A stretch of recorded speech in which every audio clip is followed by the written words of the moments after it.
So I'll ask. Thank you.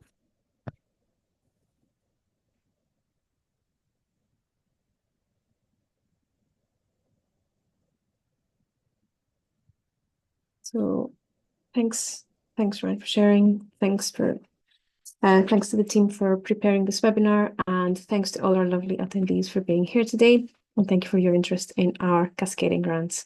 So I'm Alex Telipalda. I am the Director of the European Office of the Research Data Alliance, who is coordinating the RDA TIGER project. And first, let's have a quick look at the agenda for today. Next slide, please. So I will give a very quick introduction on the European Office of the RDA and what we do and our relationship with the RDA in general. Then I will give a brief introduction to the project as a whole. And then with that, I will pass on to Lisa, who will talk about the Cascading Grants in RDA TIGER. And then Ryan will talk about the application process and the timelines and relevant deadlines. And after that, we will have a quick Q&A session where you can ask us any further questions, and we can support you as much as we can with your applications. So next slide, please. So as I said, I am Alex. I am leading the European Office of the Research Data Alliance, and we are coordinating the RDA TIGER project. We share the same values and the same mission and vision with the Research Data Alliance, with the global organization, but we are tasked specifically with looking after the European communities in the European Research Data Alliance membership. Next slide, please. So RDA TIGER is a 3-year European Commission funded project, and we have put together a suite of services. We are providing in-kind support, facilitation, communications, output support, and landscape and engagement services. We are providing smaller grants to support the RDA working groups in engaging with external experts. In this particular context, we also have just launched a call for travel grants, particularly to support travel to the next IDW, which will take place in Brisbane. And the deadline for this is the 2nd of June, and my colleagues will share the links in the chat soon. We are also providing Cascade grants, obviously, one of which is the Cascading Grant that we will discuss today. And we have already launched one round of proposals, of applications. We had 3 successful grantees, 2 of which have already started work, and you will soon hear about it in our social media channels. We're preparing some communications about it. And finally, what I'm referencing in the slides as maintenance facility, I should change it. It's now called the Knowledge Base, which is a very exciting suite of tools and applications for the Research Data Alliance community. And we have a beta launch scheduled in a couple of weeks. Again, all the information will be available in the chat. And next slide, please. So the Research Data Alliance is a global community. And while we are the European office looking after the European community, we have very close ties with the global landscape. But we are very much a European project. RDA TIGER is a European Commission-funded project, a NIFRA EOSC project. Therefore, we have very concrete, our work has very concrete impact on EOSC as well as the global landscape. And with this in mind, we are currently working on a large-scale landscape analysis, looking at how the work carried out by the RDA working groups feeds into the EOSC ecosystem, and how it supports all the various initiatives and activities. And this slide is a snapshot of the mapping that we are preparing of the RDA work onto the Syria implementation challenges. And there will be more information coming again through our social media soon. And with that, I'm going to hand over to Lisa, who will discuss the specifics of our Cascade grants. Thanks all again for being here. And hello again from my side. So As Alex explained a minute ago, we're here today as part of RDA TIGER project. And within RDA TIGER, we have the mechanism of Cascading Grants, which is a mechanism that Horizon Europe makes available to many projects and allows projects to distribute funds to smaller projects that support the aims and objectives of those Horizon Europe projects. So in our case, we are able to distribute funds to RDA working groups and individuals or entities who are able or interested in working with materials coming out of RDA working groups, like RDA outputs and recommendations. And indeed, the second Cascading Grant call particularly supports the adoption of RDA recommendations and outputs. So this Cascading Grant call is adoption focused. It is open to entities who are eligible to receive funding from Horizon Europe. They can be entities part of existing RDA working groups or external to RDA entities who are interested in adopting or testing RDA outputs or recommendations. With this Cascading Grant call, we're able to make available a total of 50,000 euro. And we expect to award 3 to 5 grants with this total budget, which means that per grant we are able to provide in the range of 10 to 16,000 euro. So these are relatively small projects that we're able to support from this Cascading Grant call, but they are also small because the time to implement those projects is not too extended. So the projects that we are able to support from this call, we expect them to start the earliest in May, and they have to conclude end of October 2025. Could I have the next slide, please? There are also, as you've already heard, several other calls and grants available through TIGER. And to clear up any confusion that you may have between all those different support options, in the chat you have a link to Travel Grants call that's currently open. And here on the slide, you see 2 other calls that are in a way currently open.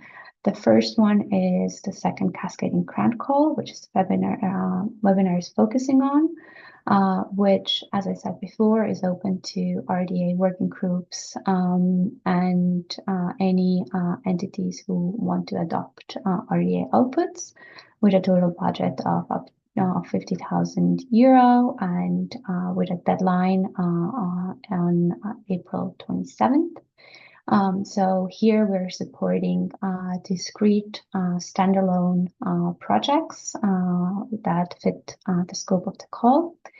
But we also have open what we call TIGER Open Call, which is available for current or potential RDA working groups, where they can apply for in-kind support from the RDA TIGER consortium, which can include, for example, facilitation support, landscaping support, or small grants to engage external experts. This is a rolling call that is always open with the next submission deadline on May 31st. So several options available. Today, we'll focus specifically on the Cascading Grants. Next slide, please. So in this second call, we focus on adoption. So we are looking for projects that set out to adopt or test specific RDA recommendations or outputs. And in a second, somebody will put a link to the recommendations and the outputs repository into the chat.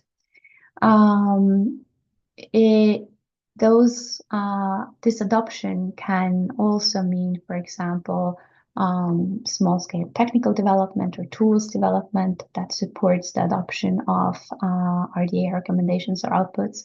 So it doesn't necessarily have to be that your entity is for themselves adopting one of those recommendations or outputs, but you can also develop tools that facilitate the development of RDA recommendations or outputs.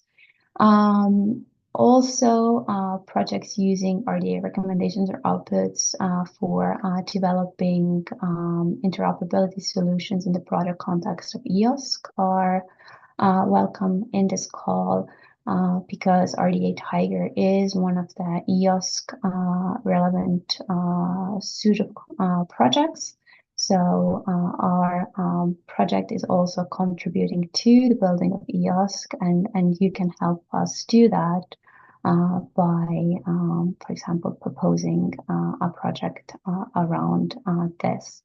And finally, also projects considering developing a plan or initiating a standardization process for RDA working group output. So if you, for example, represent a working group that is at the end of its lifetime, and you're looking to use this funding to start planning out the standardization process for your group's recommendation, then this type of work is also welcome to this call. Next slide, please. So I mentioned already that we make available total budget of €50,000, and we envision granting between 3 to 5 grants from this total budget, which means that per project it will be in the range of 10 to 16,000 euro. Eligible costs include personnel costs, travel costs, and other direct costs.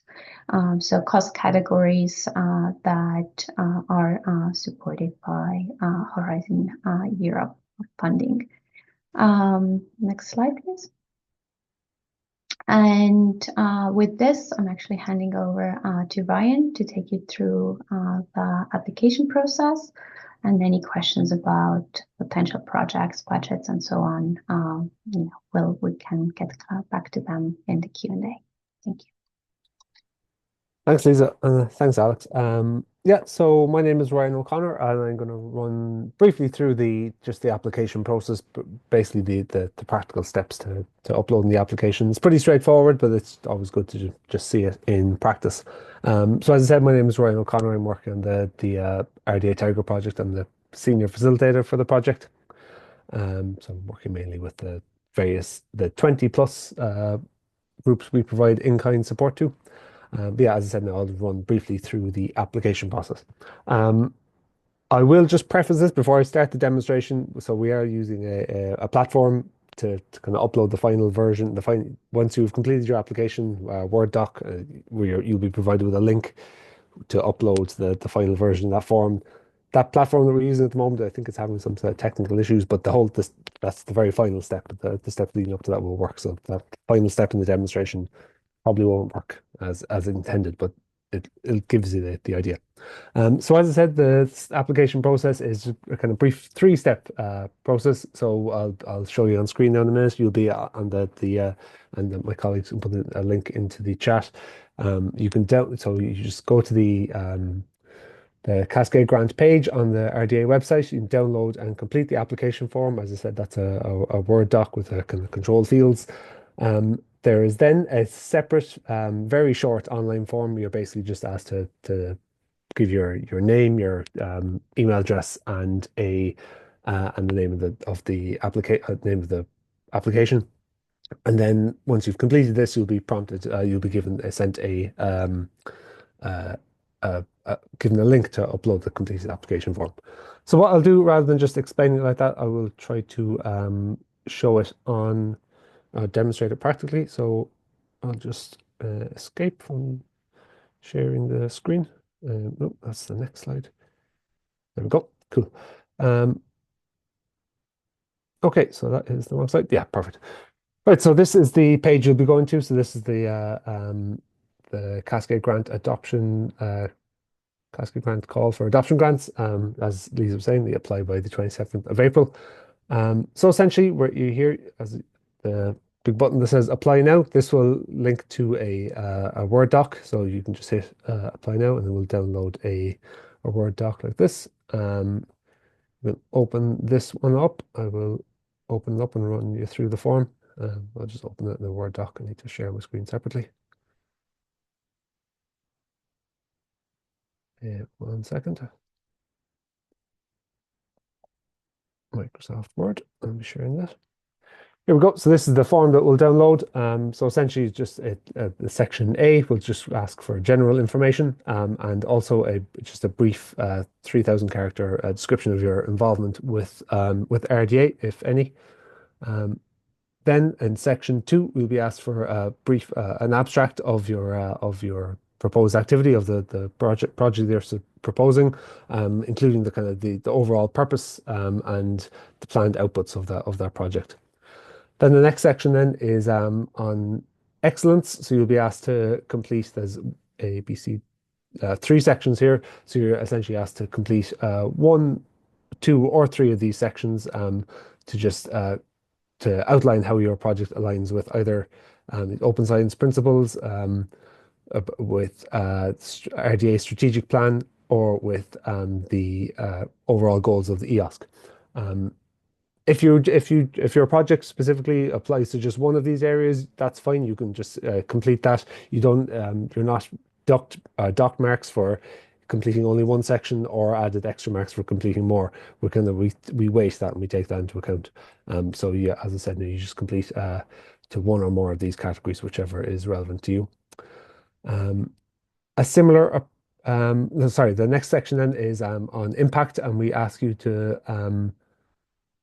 select one of these 5 sections here and describe how the project you are proposing impacts one of these 5 areas. I won't read them through in detail, but they're pretty self-explanatory. Again, this is a maximum of 1,500 characters per item here. Then a brief kind of outline of the work plan, essentially, of how you will implement this, if there are any milestones and or deliverables with expected delivery dates, obviously keeping in mind the fact that we require projects to be completed by the end of October this year. And then a breakdown of the budget, so the total budget, in addition to the personnel costs and travel costs, etc. And then once that is complete, I will go back. You've completed that stage, save the Word doc. I'll go back to the website. So as I said, the next stage is to fill out the form. So we'll just scroll down from the application process. So this application form is the one we've just looked at. This that just downloads the Word doc. Next step is to fill out this short form. So we'll click on this. It's just essentially a Microsoft Office form. So I'll just show you what we're doing here. So test proposal, test working group. I'll put my own name, same as I'm here, and I'll put my email address.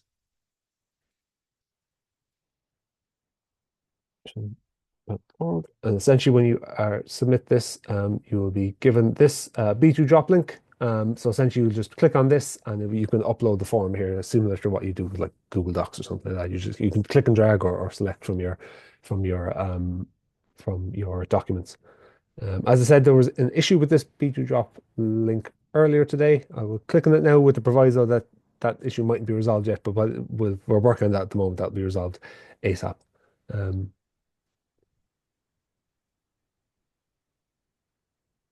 Yeah, there's a bit of a delay in uploading in loading that. But yeah, that will be resolved essentially, as I said, now that final step is just a case of just clicking or dragging and dropping the file.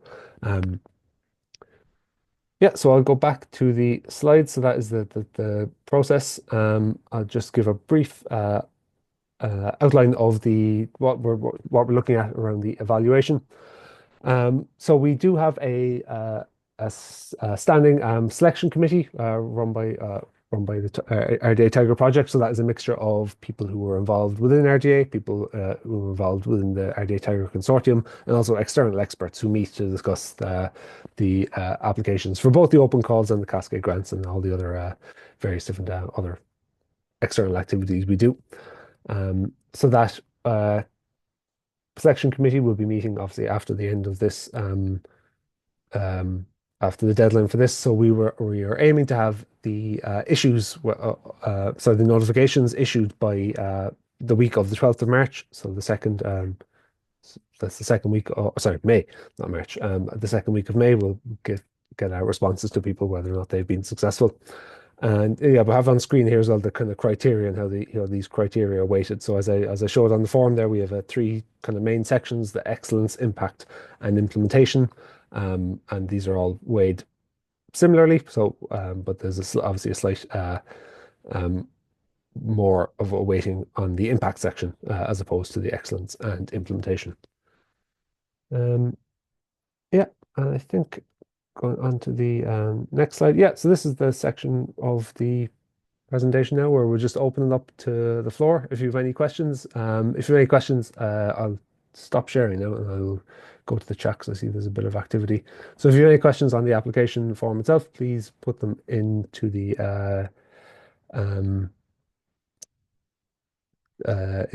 chat, or if you want to, please raise your hand and we can kind of get to that. I'll invite Lisa and Alex as well to respond.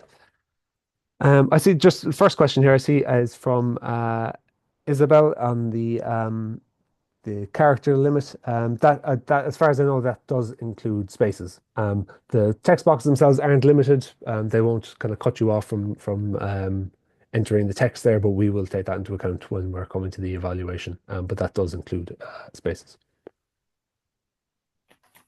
Rory, please go ahead. Yes. Hi. Yeah. So one of the things you mentioned as a possibility was testing an RDA output in local context. I think that was one of them. So my question is, are there any preferences about the form that the test takes? For example, if you had a couple of research institutions that wanted to test out the output, they could go and do that on their own time and then come back and tell you what the results of the test were. Or alternatively, you could hold a workshop where you gather together a few institutions and discuss that. Is there any, and by definition, I think 10,000 euros is not enough to hold anything in person. So it's got to be all remote. So anyway, I guess my question is, what are you thinking about in terms, what about the form of the test? Do you have any ideas about that or any preferred ways of proceeding? So I'll begin answering that, and then Ryan and Alex can add if there's something to add. So no, there is no preference for the mode of testing from our side. The limitations are the budget, as you mentioned, the time frame. So the work has to be completed by end of October 2025. And we are able to contract with one entity. So, for example, in your first scenario where you said, a bunch of RPOs or universities are coming together, we would, for the Cascade Grant contract, we would contract with one of them, and they would be in charge of managing the funds for that group of institutions. So this also goes into any potential questions about consortia, if there are potential questions about consortia for this small amount of money. But we are looking for proposals or that come from one entity, but that entity, from our perspective, can collaborate with others. Okay, thank you, Lisa. That's really useful. So a follow-up question. So the contracting entity would be the institution and not the actual working group. Is that right? Yes. So the contracting entity would be the institution. In case you want to do some work for RDA working group through this, then we would seek to contract with an entity of one of the co-chairs, basically. And since we are limited to contracting with entities that are eligible to receive funding from Horizon Europe, this means that those entities would need to be based in Horizon Europe member states or associated countries, basically. So one final question. Thank you. That's all really helpful. So in that case, does that mean that the filler out of the forms has to be the institution and not the working group, or they have to submit the forms, it sounds like? So we would, if it's a working group, we would like to see the working group submitting the proposal, but with an understanding that then, we will be contracting with one of the co-chairs. We can have this discussion in case of, successful application. We can have this discussion also, post evaluation, who exactly is the co-chair, who, can and wants to contract with us if we're talking about a group of co-chairs submitting the proposal. What if the institution is not so for our working group, we know there are actually quite a few universities that are interested in adopting and testing. So I don't think it'll be a problem to find one, but none of those institutions are there's a disconnect between the co-chairs and the institutions. So there's no association between the co-chairs institutions and the institution that would be participating in the project. So in that case, who should submit the form? Then perhaps it would be better that one of the entities actually doing the work would be submitting the application. Okay. So you are in a way working with an adopter. In RDA terms, you're working with an adopter. As working group co-chairs, you're working with an adopter, and that adopter is submitting the application that clearly, as a working group, you're more than welcome to contribute to. Okay, fantastic. Okay, thank you very much. That's really helpful.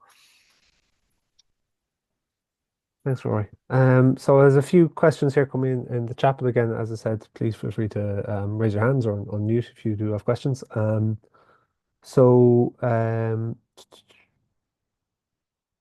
Yeah, so the question there from Ioana that Alex has answered in the chat about should we provide details on the budget? Yeah, and as Alex has said, the application should include a breakdown of the funds, of how the funds will be spent.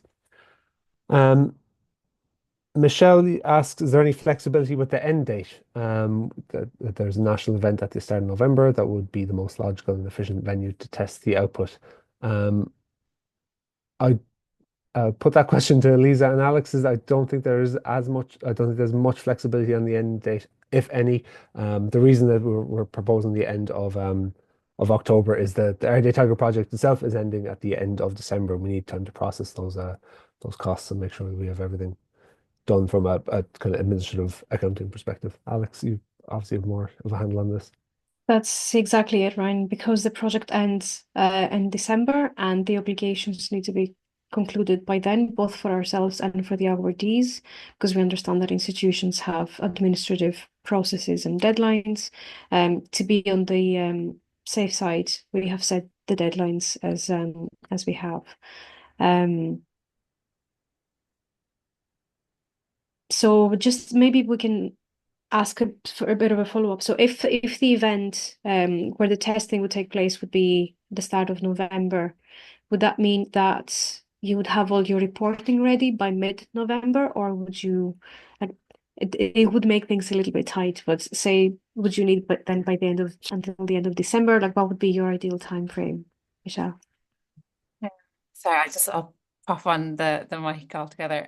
Yeah, so I obviously if you're being flexible with us, we could be flexible in terms of returning the reports. But what I suppose it would be more about disseminating the results at the national event. So any kind of costs associated with that workshop or dissemination event, ideally we would include in the budget. So the work in terms of let's call it a workshop for now, would actually be completed obviously before the workshop. The workshop will be conducted, and then there will be a post-workshop report, which could be turned around quite quickly. But as I said, ideally the costs associated with that workshop could be included in the budget. It sounds feasible to me. Okay. I can follow up maybe with you about that afterwards. Okay, great. Thanks, Alex. Thank you. Alex, at the risk of sort of pointing everything in your direction, there are a few more questions in the chat, mostly around budget breakdowns and costs. So I'll just read the first one out, just so everyone, if people can't see it. The first one there is from Joy from DCC, asking how detailed the budget should be. Is enough to break it down against the three headings. Lisa's answered there, but I assume that's exactly. Yeah, as Lisa said, that should be enough. Just an indication of how much would go on staff travel, other. That should be fine. And as I said in my earlier response, it can be a preliminary budget, because after the grants are awarded, we will ask for an updated budget. So just a forecast would be enough. Our next question is, are indirects included? So from our end, we will not break this budget down to include indirects. So this is how you manage your budget. Whether you want to include overheads or indirects into your budget is up to the RD. So if you provide us with a breakdown that includes indirects, that's fine. If you want to absorb it into your staff category or your other category, that's also fine. So this is a cascading grant, and this means that it's not traditionally requiring these overhead categories, as if you were a direct beneficiary of a European Commission funded grant, if that answers the question. There's another question there again. Sorry, Alex, on the sort of record keeping. So Robin is asking, would timesheets for staff costs be required by those projects accepted? So timesheets and receipts are all things that we would need to see to ensure that the funds have been spent according to Horizon Europe rules. So yes. And the next question then from Joanna on asking, what is expected for the final report? Joanna, can you maybe elaborate on that? Do you mean the final report for the project itself, or the final sort of budget reporting?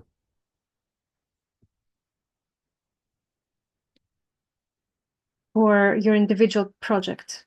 Okay, so it would be the narrative. So what you have produced, how it would be a narrative describing your work, how the funds have been spent, whatever deliverables you have agreed to deliver, and it would be reporting against your milestones, whatever is in your application. It would essentially be the narrative of how you've made this happen. And it would also include the financial report of how the money has been spent, receipts, timesheets, the full reporting. It's both like a technical report and a financial report. Have I missed anything, Lisa? Anything to add to that? I just add so as we've kind of indicated there in the implementation section of the report, that's of the application form, section 5, we're kind of leaving it up to the applicants to define their list of milestones and also their final deliverables. So whether or not that is, a white paper from the outcome of a workshop, say for instance, or if it's a kind of a spec on the technical implementation, that's up to the applicant to define what the kind of deliverable is there.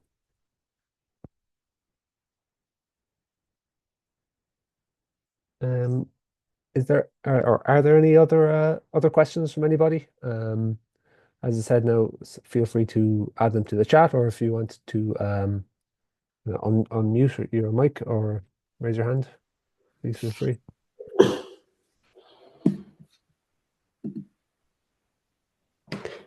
Yeah, if I may. Please go ahead, Francisco. Yeah, okay. I'm Francisco from the Beneficiaries Foundation. We are leading a project that is called REX, that we are contextualizing research infrastructure for excellent citizen science. So we are only conceptualizing this in order to go for a long-term infrastructure on citizen science. And we are thinking on applying in order to incorporate all of your recommendations into the conceptualization. So do you think this kind of proposal can be in this topic, or do you think this out of the scope, this thing? Can you explain that a little bit further? So you're saying, are you looking at specific RDA recommendations? Yeah, I mean, no, yeah, our idea is to incorporate your recommendation in our roadmap for developing this infrastructure, not to do the work, but to incorporate your recommendation into our future infrastructure on citizen science. So my question is, do you think that it is possible to submit this proposal to you? I think that my suggestion would be that it would need to focus on a specific recommendation, or maybe a small group of recommendations, and outline how those would apply. Okay. Because as I said, I don't know, for people who aren't maybe as closely familiar with RDA, so I'm talking about kind of working group capital or endorsed recommendations.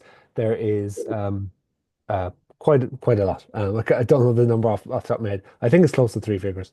I could be thinking of some other figure, but my suggestion would be that it would be more beneficial to focus on specific recommendations and define how they align with the project you described there, and how those could be practically used to describe the citizen science infrastructure you're talking about. Okay, thank you. Yeah. What I will do as well, I'll ask maybe someone who has it to hand about if anyone else has any further questions, please feel free. Kind of be after we've ended the webinar today. If anyone has any kind of further questions, we are open to responding and maybe even setting up a call with any potential applicants. So I don't know off the top of my head what the best email address would be to contact the project. Alex, you probably know. If we'll just put it into the chat before we wrap up, so people will have it. Yeah, is there any other questions from anybody on anything to do with the project, about ideas they have for the projects themselves, or the application form, or anything like that? Michelle, please go ahead. Sorry, is there a minimum budget requirement for the applications? It's a good question. I wouldn't say so. Yeah, Lisa, so as you said there, we kind of left it. We have a total pot for this round of the Cascade grants of 50,000. So we're thinking kind of 3 to 5 will be the maximum. But obviously, if we're looking at if we're looking at closer to 5 than 3, then there is a potential for them to some of those to be under the 10,000 limit we propose there. But yeah, I don't think there is a strict sort of lower limit on these, Lisa. And Alex, if I'm mistaken. Okay. No, there isn't a strict lower limit. The one thing that I would ask you to consider, especially if you're getting close to, the 5,000 limit there, to to see if what you plan to propose is a Cascade grant proposal, or if it's would be better suited to the open call. So that's something to perhaps say, but no, there isn't a lower limit here. Thank you. Yeah, and just to reiterate that those open call, that's a kind of open call for essentially external expertise, so we can kind of do kind of subcontracting for any external expertise that any groups may require.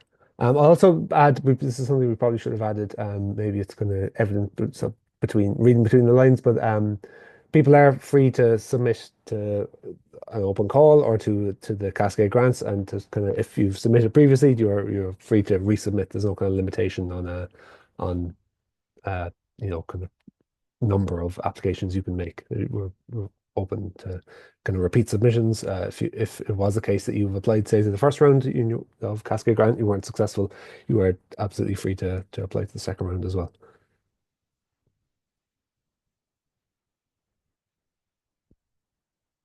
Okay, we're a quarter to the hour. Thanks, Genevieve. Thanks for putting in the contact email there in the chat. So yeah, as I said, now if anyone has any questions, sort of after we wrap up today, or if they're kind of closer to the deadline, the 27th of April, if they're have any questions on the application procedure or their project themselves that they want to run by us, please feel free to use that to contact us. I guess I will just open up for any kind of final questions, or if there aren't, we could potentially wrap up. I'm just going to go back to my slides because I'm going to make sure I haven't missed off any final slides.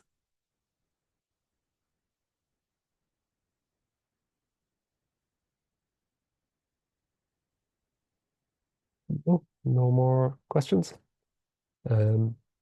Okay, in that case, I guess we can potentially wrap things up a little bit early. Thanks again, everybody, for joining, and we really appreciate people's interest. We certainly appreciate people's interest in this Cascade grant. Thanks to Genevieve, Alex, and Lisa as well for organising, setting this up. As I said, please feel free to contact us with any sort of any questions or anything you have on the grant itself, and we will share the slides with everyone who's registered, and obviously you have the contact email there as well if you want to contact us at any point. With that, I guess we will wrap up. Thanks all. Thank you all. Thanks, everybody. Thank you. Bye bye.